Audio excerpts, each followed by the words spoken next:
Chapter 6. Through Thick and Thin. Despite Luca's bitterness, Gran was right. He needed to hash things out with Rollo. A big fight changes the nature of a friendship. Whether, in the end, it is for the better or for the worse, all comes down to understanding. If one is not careful, the same familiarity that builds the strongest of bonds can become the wrecking ball that shatters them. Luca emerged from seclusion, taking in the crisp festival air. But the events of the day weren't on his mind. He had to find Rollo.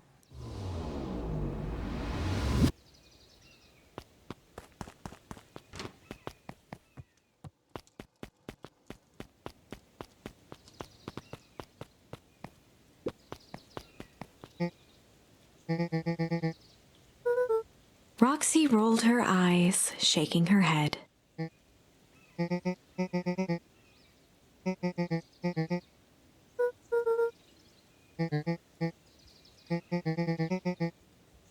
Luca looked down and kicked at the dirt.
Mr. Kerr pointed to his grinning mouth.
Jeff was staring into the distance with a wistful look.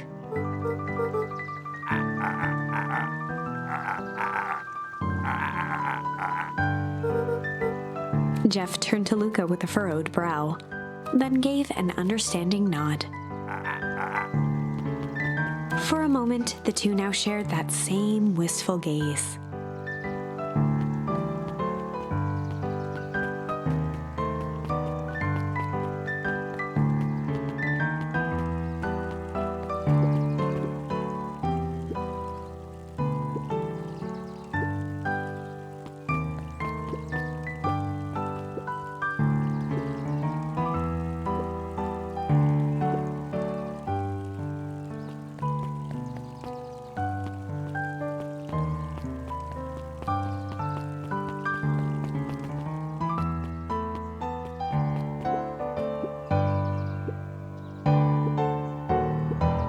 Sorry all became flesh.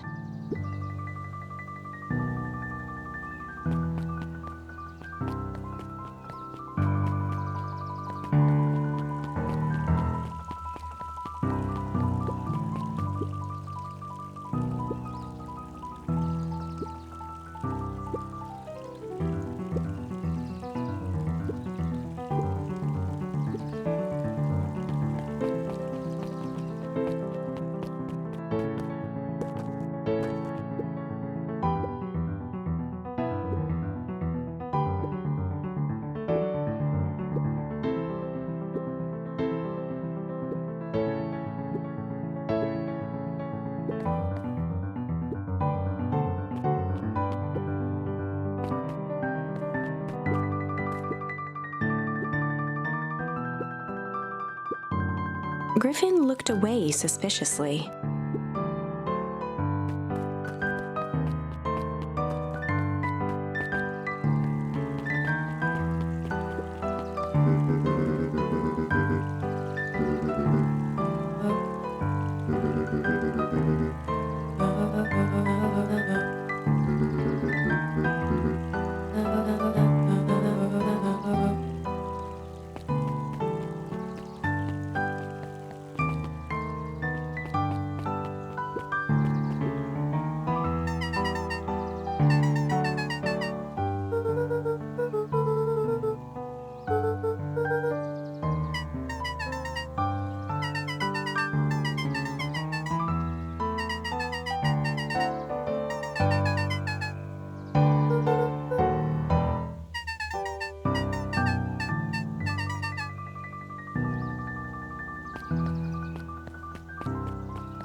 The Valentine Mansion loomed over every other building in town, both figuratively and literally.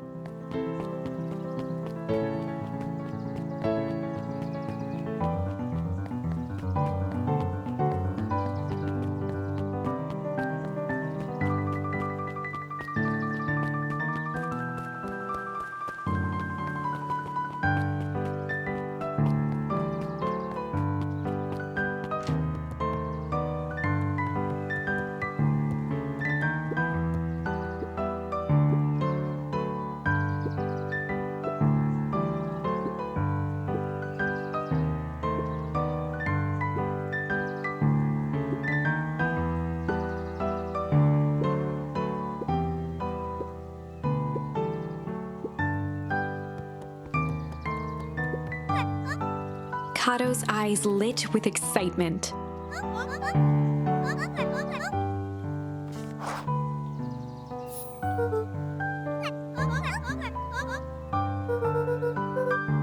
Kato straightened up and cleared his throat as if preparing to sing.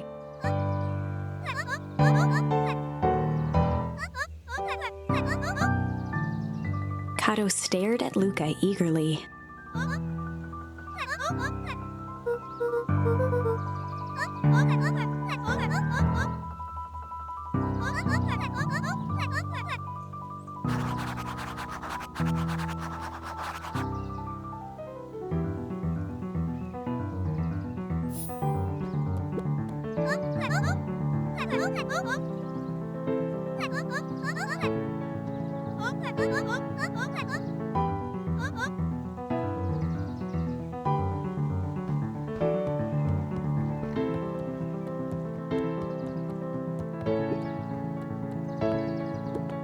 Luca grabbed Natural Photography, Volume 5, from the shelf.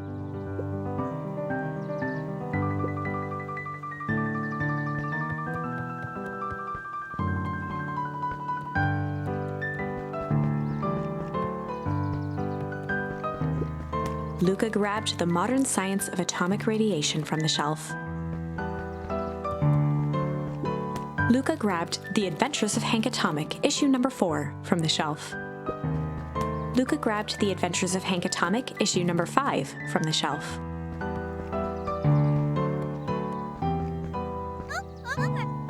Kato removed his book from the desk and replaced it with Luca's, turning on the lamp. As he slid the book under the purple light, 2 words glowed: The Adventures of Hank Atomic, issue 5. Luca clicked his tongue with recognition.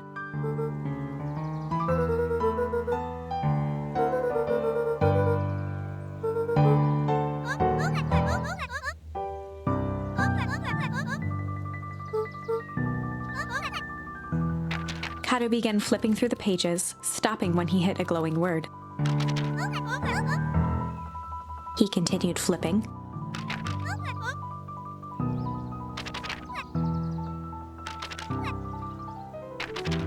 Reaching the end of the book, Kato looked up.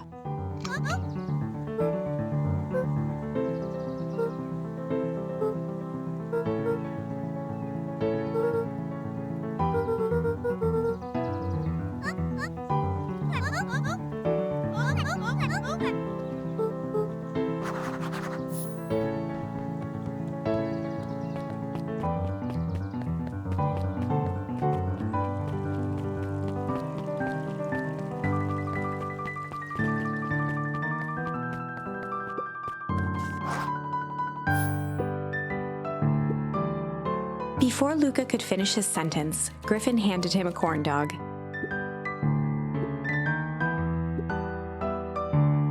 Luca shrugged, taking a sizable bite out of the corn dog.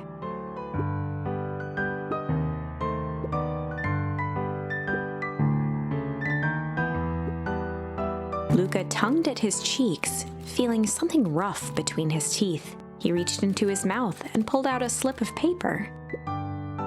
He shook off the bits of corn dog to read the slip.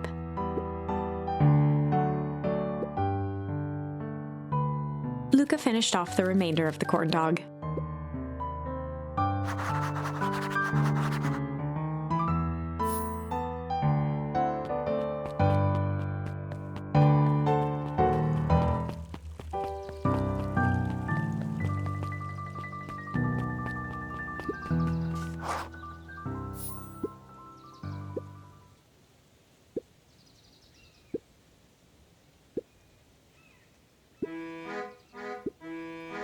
Lumi waved his hands around sarcastically as he began.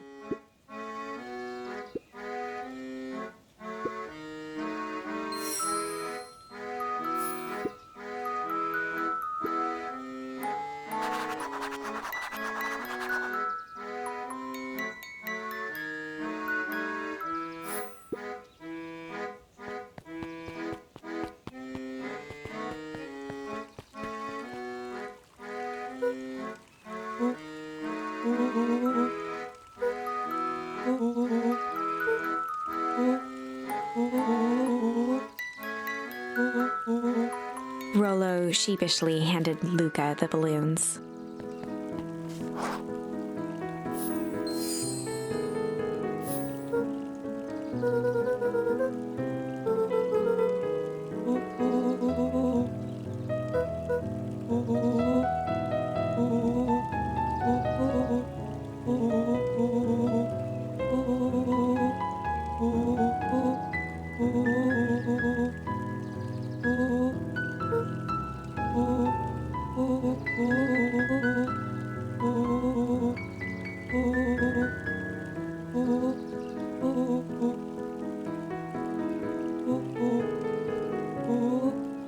Luca threw himself at Rollo, hugging him as tightly as he could.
Luca wrapped a twig of some fish half.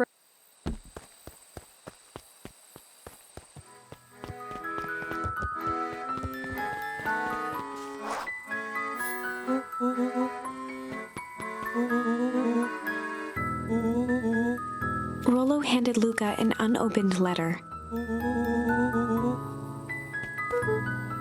Luca, some things are going to happen that might be difficult for you to understand. If I am honest, I hardly understand them myself. But whatever happens, I need you to know that I love you. None of this is fair to you. You have already lost so much. We both have. I wish there was a simpler way forward. But if there is, I haven't thought of it. God knows I've tried. Everything I've done, I did for you. I hope someday you can accept that. Love, Gran. Luca folded the paper into his pocket and headed up the ladder.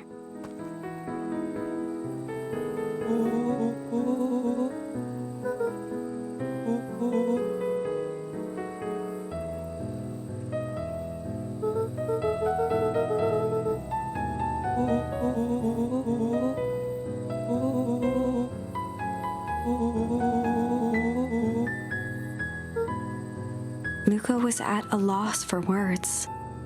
But that was fine. Words aren't always necessary.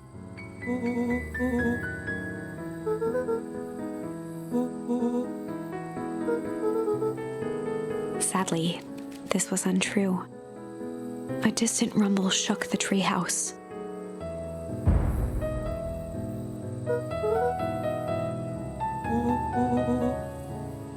It was not fireworks. It was something the boys couldn't possibly comprehend. Something as old and cruel as time itself.